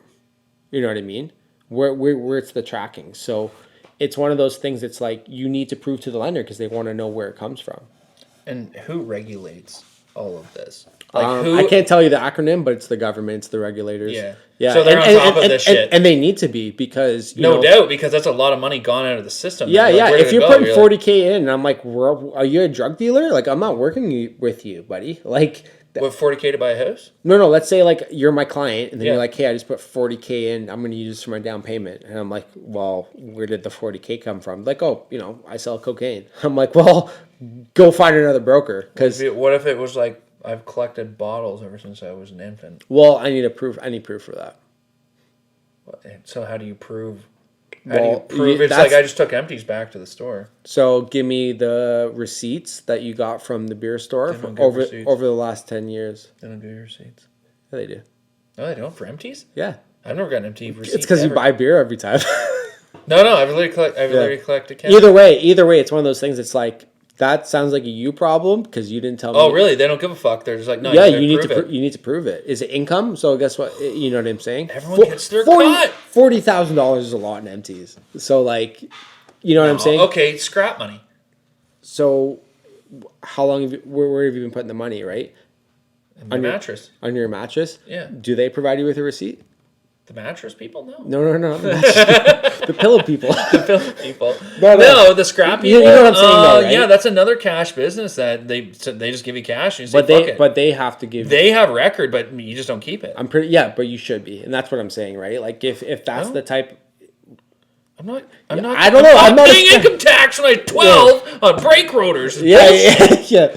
But it's one of those things, right? Like, so, like, that's what people have to consider too. Yeah. Right? Like, you got to really prove where your money is. So and that's you try to do it sketchy. You're like, you're fucked. You can't. Yeah, and that's why I'm very upfront. So that's why I want all my documents up front. Because if I see that deposit, I'm like, wait a minute, you didn't tell me about this. Like, what is this? Because I'm not putting my name on something that is fraud, or because that's my business, right? I don't. You do fraud and go to jail and lose your license. Yeah, and that's my career, right? So that's why I'm very thorough, and I like to go on these a little bit. People are wondering, people are asking. People may not think of it, but now they are. But it's and that's why we ask for so many documents, right? Yeah, I want to see everything. Give me the fucking paperwork. Yeah.